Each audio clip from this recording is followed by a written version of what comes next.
Okay. Hola. Ya pregunté hace ratito que quién ya había leído la novela y levantaron la mano por ahí 3 personas. A ver, ¿quién ya leyó la novela? 1, 2, 3. Buenísimo. Todos los demás saliendo van a irla a comprar. ¿O se las contamos directamente? No, eso no. Bienvenidos, muchísimas gracias por estar aquí. Buenas tardes, noches. En nombre de Alfaguara, sello editorial de Penguin Random House, les damos la más cordial bienvenida. Gracias por sumarse a esta presentación, la primera en México, de Lo mucho que te amé, de Eduardo Sacheri. Tendrá varias. Ahí en el Twitter estaban preguntando, ¿pero cuándo viene a Ciudad de México? Lo arreglaremos. Lo vamos a arreglar. Eduardo, bienvenido. Muchas gracias y gracias por acercarse. Siempre es una incógnita cuando uno va a hacer la presentación. Habrá gente, no habrá gente, habrá gente, no habrá gente. Les agradezco que estén. Yo escribí unas cuantas líneas y después vamos a conversar, Eduardo y yo, como lo hemos hecho en otras ocasiones. Ha sido mi víctima en varias entrevistas y ahora ustedes serán testigos de ese crimen por ocurrir. Pero primero les quiero leer un texto que escribí, que se llama ¿Por qué Sacheri? ¿Por qué? Son los años 50 cuando comienza la historia. Ofelia es la protagonista y la narradora. Es la tercera de 4 hermanas. Las 2 mayores, Rosa y Mabel, están casadas. Ella está comprometida con un tipo lindo, muy lindo, se llama Juan Carlos. En verdad muy lindo. Su hermanita menor, Delfina, está por presentar a su novio Manuel. Tipo lindo, muy lindo. Muy lindo en verdad. Todo parece funcionar a la perfección. Con altas y bajas, sobre todo por algunas discusiones que tienen que ver con peronistas y antiperonistas, con un cuñado que se vuelve incómodo al hablar justo de estos temas, pero todo funciona. Todos se llevan bien, los papás son un matrimonio bien avenido y ni siquiera la tía Rita resulta tan estorbosa y molesta por más que lo intenta. Los chicos salen juntos, en pareja, van al cine, conversan, pero de pronto Ofelia y Manuel empiezan a tener un nivel más allá de la cordialidad que se espera entre cuñados. Empiezan a tener una cierta complicidad. ¿Qué pasa cuando el amor va de la mano de la culpa? ¿Qué pasa cuando tus decisiones, sean cuales sean, dejarán a las personas que amas en medio del sufrimiento o a ti misma? ¿Qué pasa cuando no hay una respuesta correcta? Cuando todos son dudas. Y los lectores nos preguntamos, Eduardo, ¿por qué? ¿Por qué los 2 hombres son lindos? Muy lindos. ¿Por qué ella tenía que enamorarse de ambos? ¿Por qué del novio de la hermanita? ¿Por qué? Ofelia tendrá que buscar la manera de adaptarse a su nueva situación. Son los años 50 y llegarán los años 60. Y de la mano del complicado momento que vive la protagonista, iremos descubriendo otros secretos de la familia. Secretos muy dolorosos. Iremos descubriendo patrones femeninos que van cambiando sutilmente a lo largo de la novela. Todo en un contexto político convulso y de cambios sociales. Eduardo Sacheri consigue entrar en la piel de esta joven y consigue crear la atmósfera femenina de aquellos años que tiene mucho que ver con la atmósfera femenina íntima de todos los tiempos. Las complicidades entre hermanas, las conversaciones que se mantienen cuando los hombres están lejos, los pequeños guiños, los sutiles artilugios para sobrellevar una época compleja para ser mujer. En complicidad con la narradora, una que otra vez entorné los ojos pensando, hombres. De entre mis obsesiones lectoras está la de buscar una novela de amor que me emocione, que me haga brincar de la silla y darme de topes, y discutir con los personajes, y querer parar la lectura porque lo que sigue para los amantes es el abismo, el barranco, y uno como lector lo está viendo clarito, y uno dice, no te vayas para allá, y ahí van. También quiero seguir leyendo, porque quiero que llegue el beso esperado, el encuentro fortuito, las palabras que llegan por carta, o en un susurro atrevido en una sala de cine, o en un mensaje cifrado frente a todos los cercanos. Sacheri consigue construir un enamoramiento sutil. Parece decirnos, a ver si te enteras, lector. Vaya que me emocioné. Y cuando llegué al final de la página 110, los que la leyeron, ojo con el final de la página 110. Todos ustedes que van a salir a comprarla, ojo cuando lleguen a la página 110. En un lenguaje digno de la teoría literaria más ortodoxa y profunda, dije, ¡zas! Anótenla y verán cuando lean o relean. Final de la página 110. Y me volví a preguntar, Eduardo, ¿por qué? ¿Por qué los dos hombres son lindos, muy lindos? ¿Por qué tiene que estar enamorada de ambos? ¿Por qué el novio de la hermanita? ¿Por qué? Y la respuesta al final, pues, es porque así tenía que ser. Porque así se escribe una gran historia de amor. Porque así se logra una gran novela. Gracias, Acheri. ¡Esa es mi tarea! Pero te escucho y casi parece un buen libro, es maravilloso lo que hace esta chica. Dije, wow, dicho así parece bueno. Yo pararía acá la presentación. O sea, todo lo que digamos va a bajar el nivel de calidad de lo dicho, ¿no? No, pero gracias por leerla así. ¿En serio? ¿En serio? ¿Se escucha, no? Sí. Ah, perfecto. Bueno, no sé qué decir. Pues arranquemos, te saco las palabras, dale. Entonces.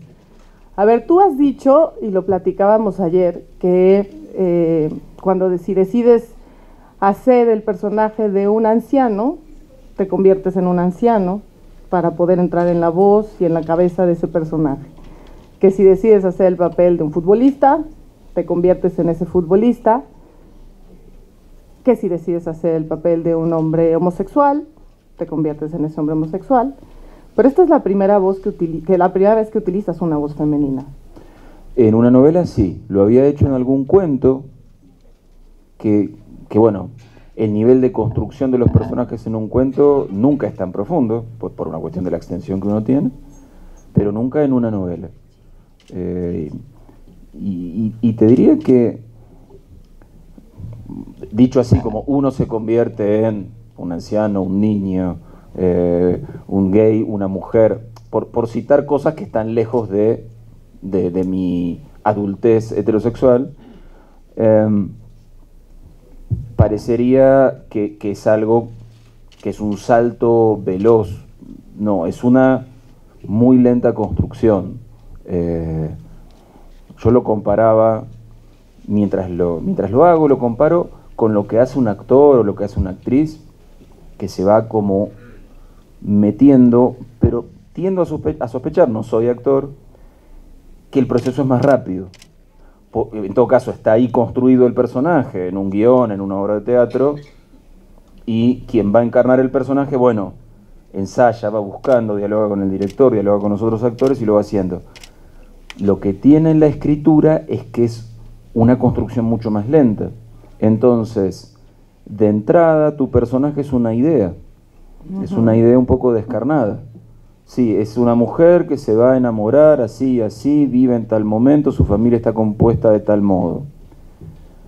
Tal vez por eso empecé escribiendo en tercera persona, no en primera. Porque mi idea es, yo quiero ver el mundo como sobre el hombro de Ofelia, pero no soy Ofelia. Ahora, como pasa siempre con los libros, con las novelas al menos, pasa un mes, pasan 2, pasan 5, pasan 8, y hay un momento donde la escritura realmente se vuelve placentera, que es el momento donde el libro parece escribirse solo, que no es que se escribe solo, es que uno está realmente, ahí está dentro del libro. Ahí uno terminó de perforar la superficie de las formas y está moviéndose en el subsuelo de ese libro. Y uno es, ahí uno deja de estar en el hombro y es esa persona. Y ahí es donde se vuelve tan placentero. Esto de ser otros, o de ser otras, en este caso. Entonces, en esta novela me pasó, no sé, tiene 70 y tantos capítulos, y me habrá pasado en el capítulo 40 y pico, de decir, ¿y por qué no primera persona? Probemos. Y, no sé, a lo mejor probé el 43 y dije, ay, no me animo. Volvamos a la tercera, 44, 45. No, pero sí, 46 en primera persona. porque en ese momento uno está ensayando, sabe que no va a quedar así. Y se lo envié a mi editora, que es Julia Salzman, mi editora en Argentina desde hace muchos años y muchos libros, que para quienes son escritores, para quienes son escritoras, quien te edita es alguien de mucha importancia en tu vida profesional, porque es la persona en la que vos confías las cosas a medio cocinar. No le presentás algo terminado, le presentás algo que está por la mitad y con la confianza de que va a entender lo que es, aunque esté por la mitad. Con la pregunta explícita de, ¿te parece verosímil esta primera persona? Y a ella le gustó, y como a ella le gustó, terminé en primera persona y después volví al capítulo 1 a reescribir todo en una tarea que creo que a mis profesoras de secundario de literatura les hubiera parecido muy bien. Hice todo un trabajo gramatical que es bastante difícil. Eduardo escribe a esta personaje, a Ofelia, que es la protagonista en primera persona, como bien dice, y a través de sus ojos vamos viendo el proceso de enamoramiento, vamos viendo las dudas, y ella está metida en un universo en donde están los hombres, están los cuñados, está el papá, pero en un universo que es muy femenino. El universo de la novela es un universo en donde las hermanas y cómo construyen las hermanas su relación es lo que va guiando las situaciones que se van dando, las posibilidades incluso de este enamoramiento, sí, y los descubrimientos también. La mamá con su personalidad muy particular, que contrasta con la de la cuñada, la hermana del papá, que es la Rita, Rita. y todo. O sea, también uno tiene cada tía, que también ahí uno dice, ay, la tía Rita me recuerda. Y es un universo muy femenino el que finalmente, no es solo que hayas escogido la voz de un personaje femenino, sino que además de hacerlo, te metiste de lleno entre ellas. Sí, me parecía que era mucho más interesante ese mundo. Bueno, sí, siempre. Para una historia en la que todo el tiempo sobrevuela el peligro de la revelación y la sanción moral sobre lo que está pasando o lo que parece que puede llegar a pasar, me daba la impresión de que el mundo femenino tenía mucho más para decir al respecto, porque en Argentina al menos, no creo que en México haya sido diferente, en general las mujeres han debido soportar una vigilancia mucho mayor, una exigencia moral mucho más estricta, y los hombres en general hemos tendido a tenerla más fácil. Para los mismos hechos, nuestras condenas morales son menores.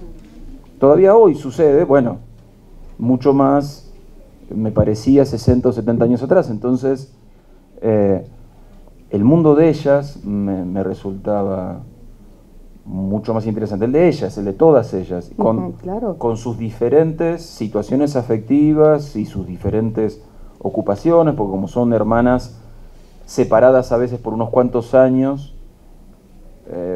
bueno, han tenido vidas distintas y la familia era diferente en el momento en que cada una creció. Las que estudiaron, las que no estudiaron una carrera, las más chicas que ya empiezan a tener ese... Que tiene que ver no con una actitud de vanguardia de ellas, sino con que, bueno, un padre que está mejor situado dice, bueno, que las menores estudien. O insisto, por lo menos en mi país funcionaba así y no creo que en otros países de América Latina fuera demasiado diferente. Y tu personaje va y se enamora. Ajá. Así, la pones, ¡pum! Y no es un amor no es un enamoramiento arrebatado, no es a primera vista. No llegó el cuñado y dijo, ¡ay, qué guapo está el cuñado! No, fue así. Es paulatino, es sutil. Y a veces pasa. O no sé. Yo me estoy apegando a la ficción. Yo estoy hablando de Ofelia, de Manuel y de Juan Carlos, y sumo un elemento más a esta introducción para que nos hables de tu proceso de enamoramiento como Ofelia, y es que los dos son bien buenos tipos. No estamos en una situación en donde como lectores decimos, bueno, este es un machín, mejor que se vaya con el otro. Los dos son muy buenos tipos, son buenos partidos, dirían las mamás.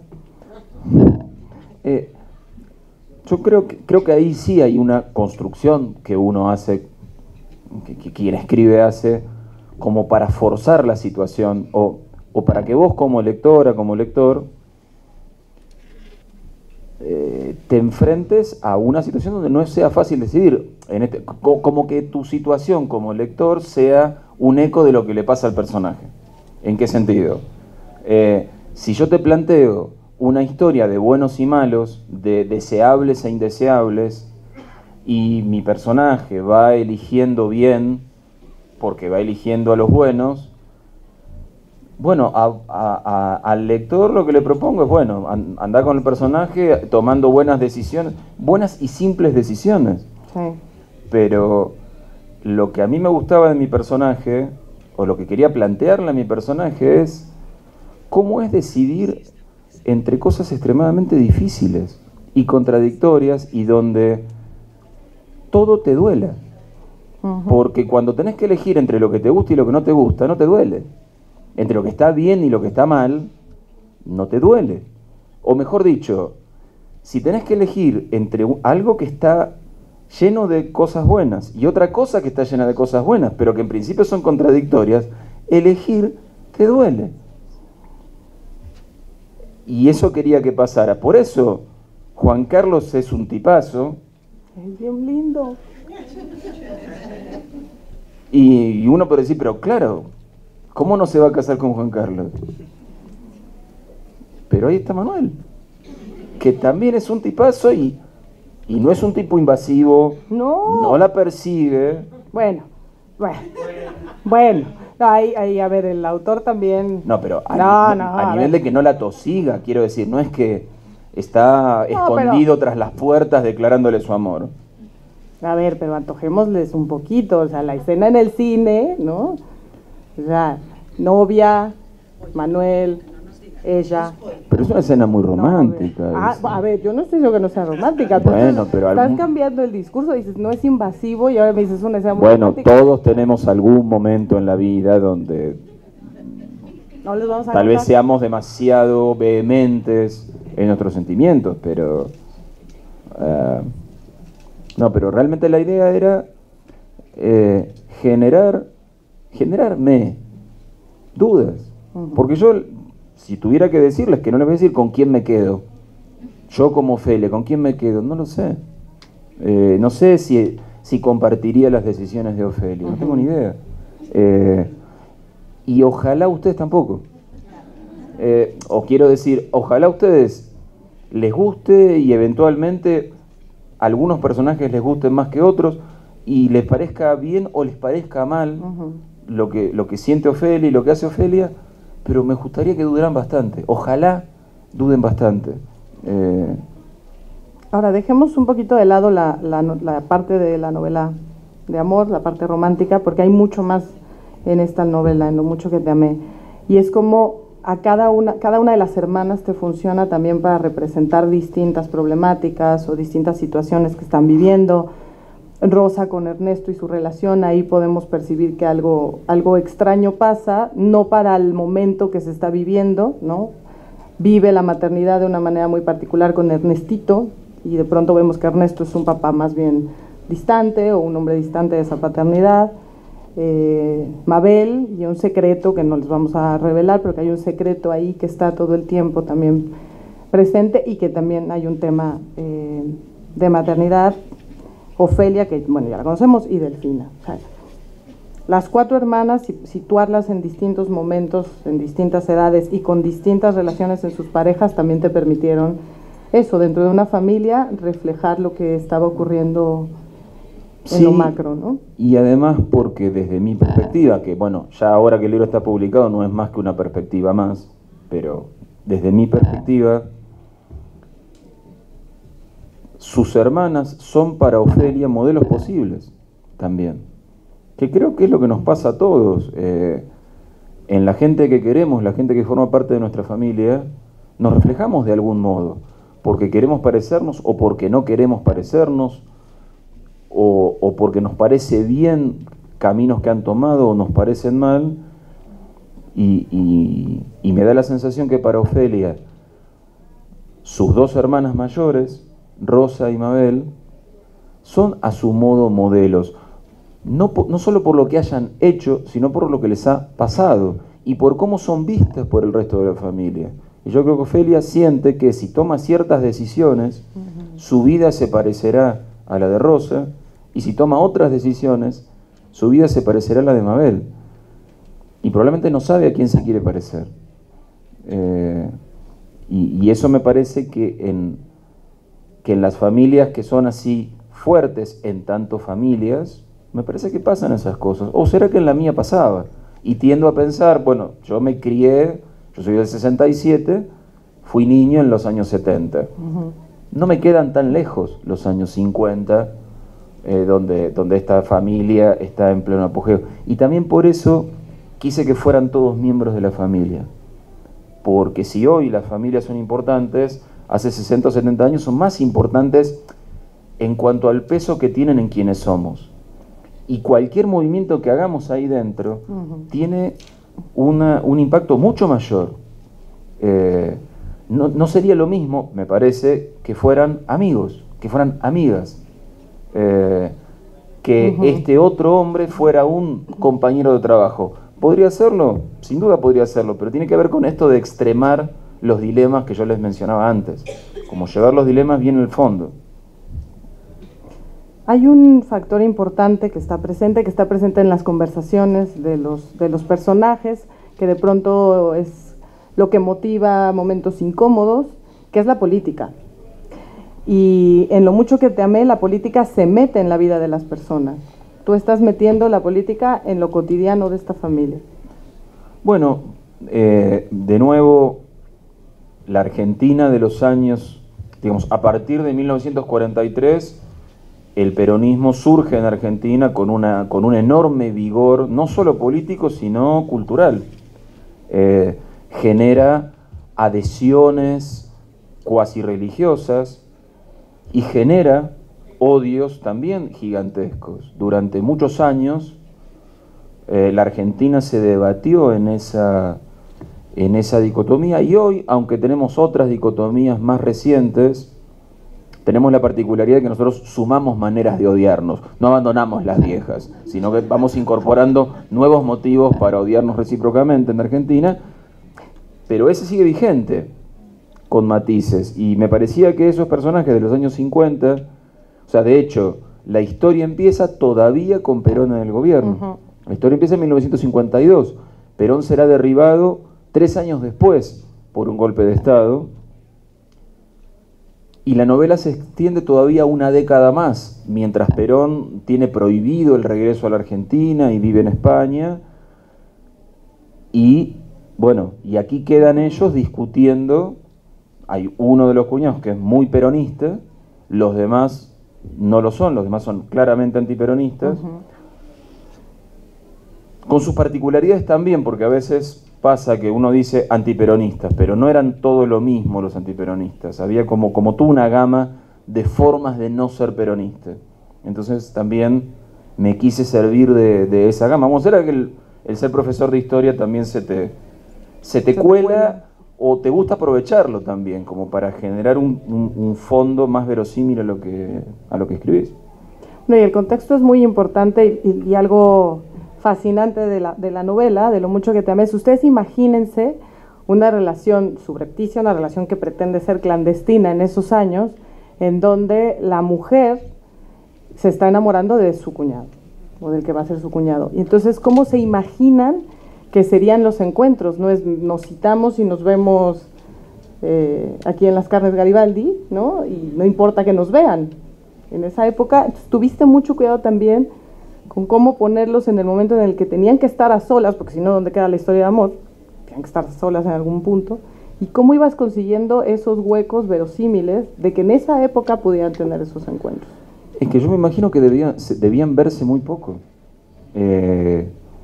por una cuestión natural y también de los muy estrechos márgenes de libertad de las mujeres, sobre todo.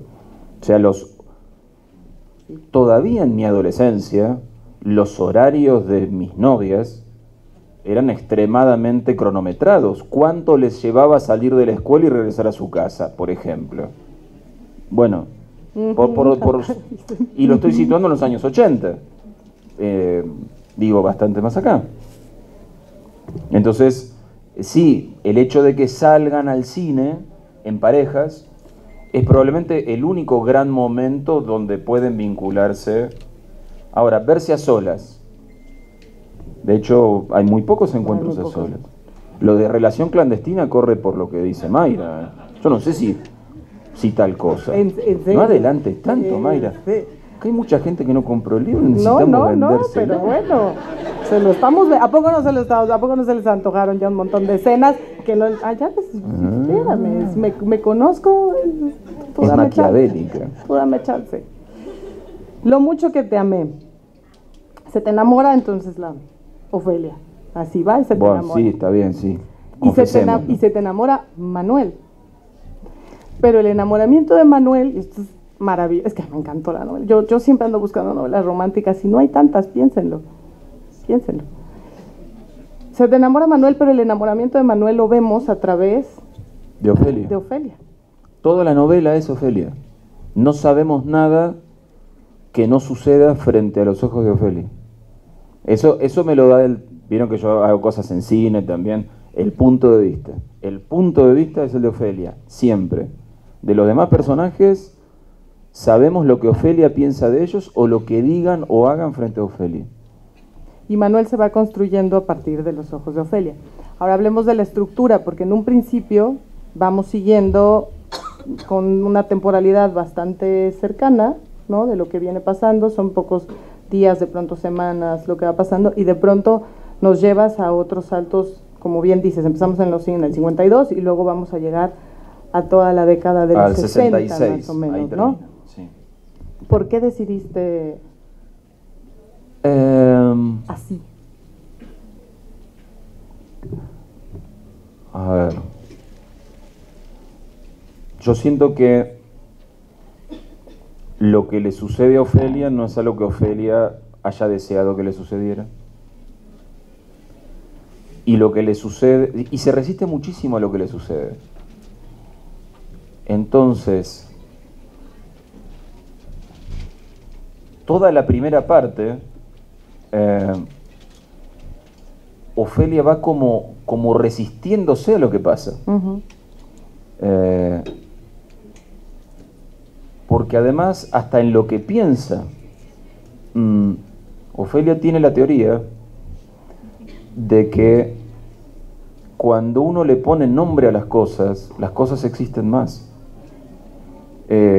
Y es mucho más difícil retroceder de sentimientos que tienen nombre.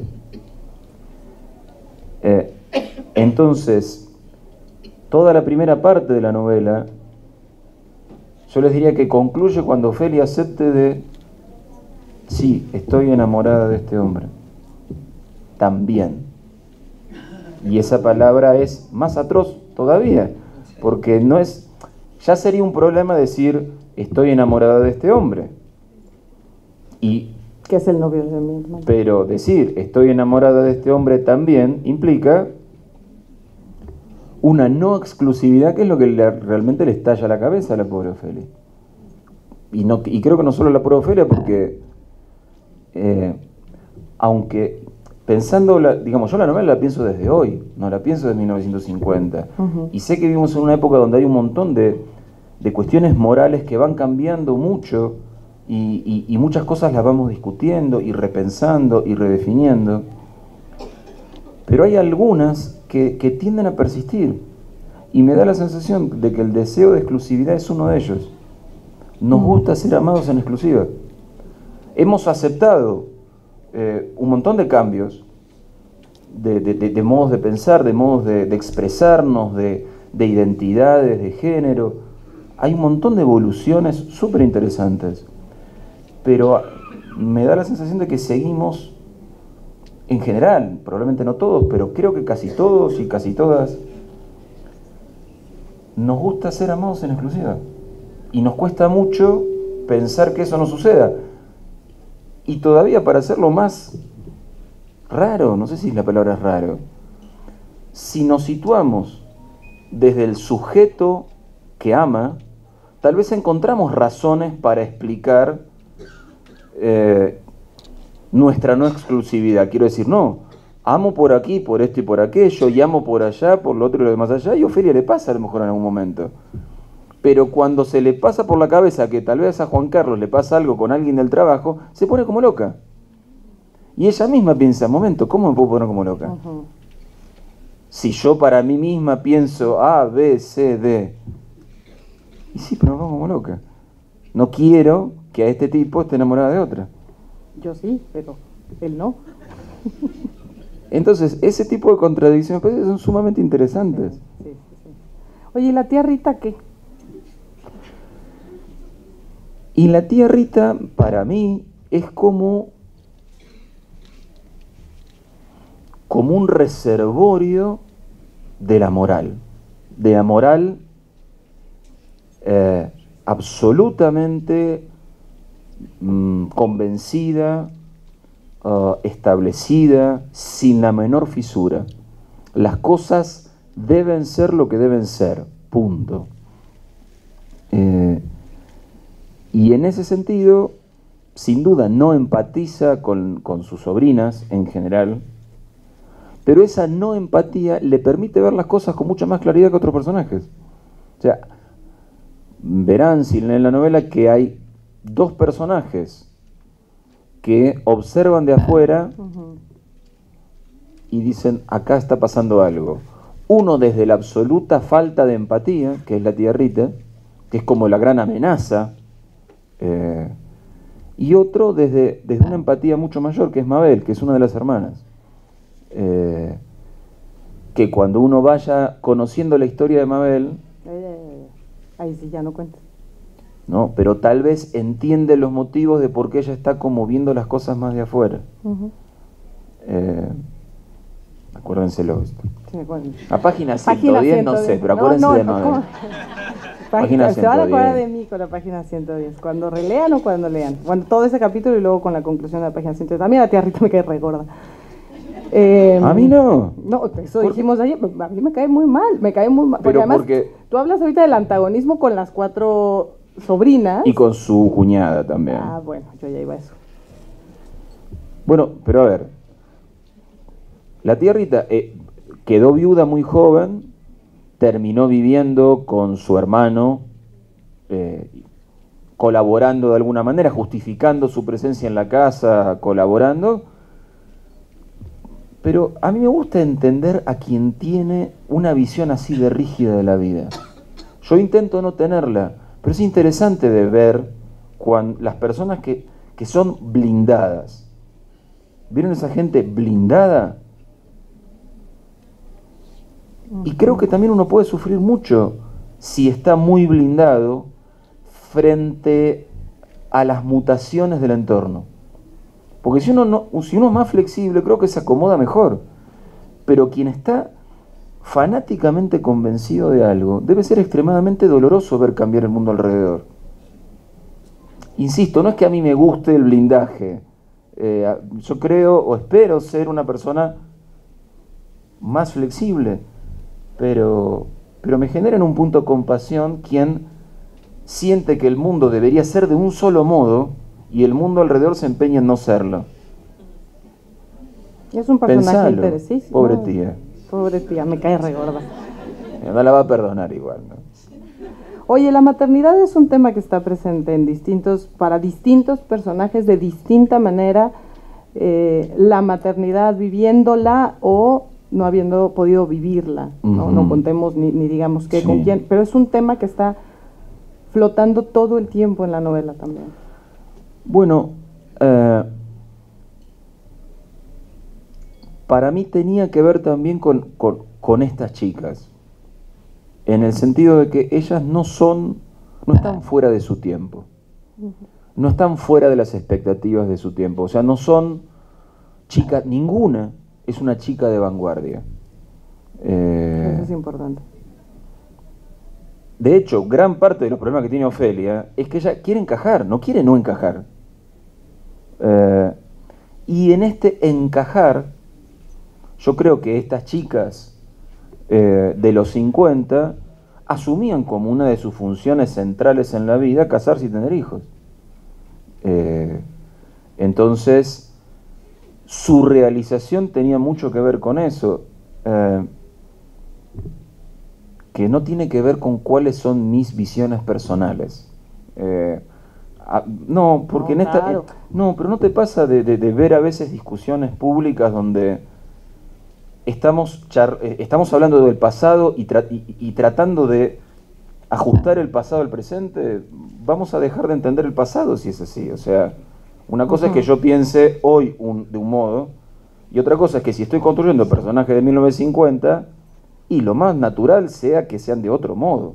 Y creo que esas chicas entran en ese canon de esa época, de casarse bien, como vos mencionabas, y tener hijos. Y que crezcan sanitos, fuertes, inteligentes. Para casarse bien. Para a su vez casarse bien. Volvemos Y que me den nietos, ¿no? Seguro. Digamos que nuestro modo de ver el mundo sea otro, me parece que no obsta para que hayan existido otros modos en otros momentos. Pero, a ver, ahí también es importante que sigue pasando. Aunque sean los 50 y los 60, sí, pero tal vez hoy culturalmente yo creo que sigue ocurriendo con algunas personas, incluso de nuevas generaciones, que siguen pensando así. Sí, lo que pasa que me parece que hoy vivimos en una época más múltiple. Me parece que hay modos de pensar y modos de situarse más tradicionales y modos claramente más de ruptura. Me da la sensación que aquella moral en aquel tiempo era mucho más monolítica. Era lo que era, sí.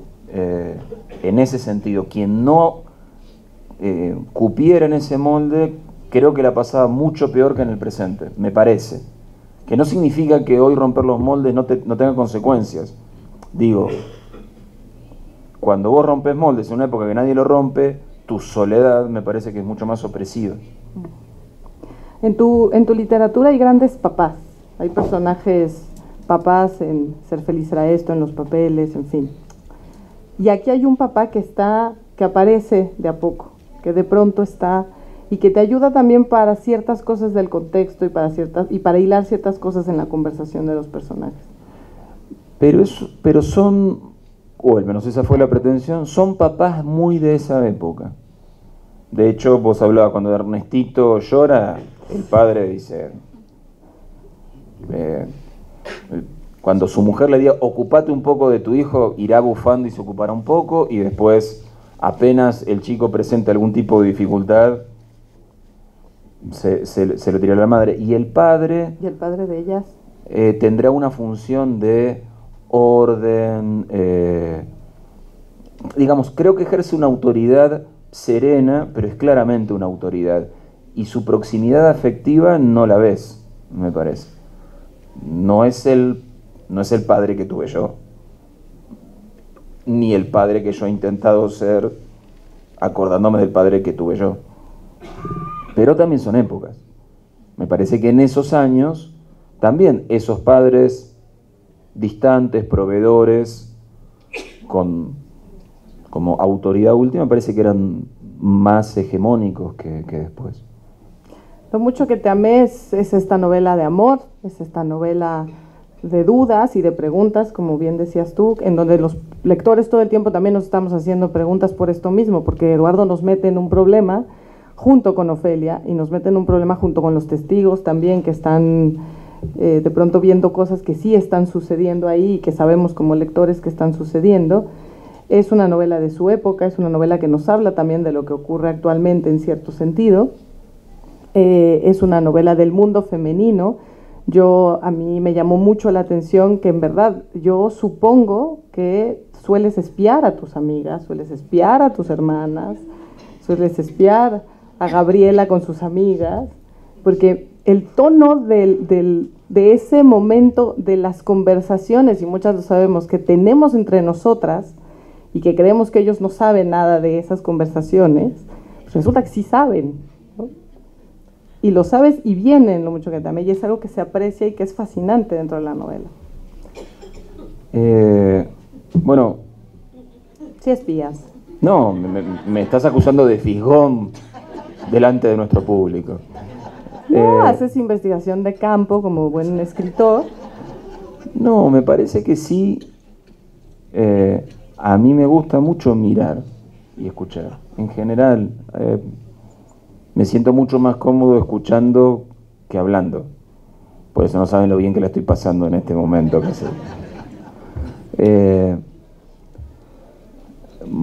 Y me pasa. ¿Vieron que hay gente que le gusta escuchar? Y hay gente que le gusta hablar. Bueno, yo soy de los que les gusta escuchar.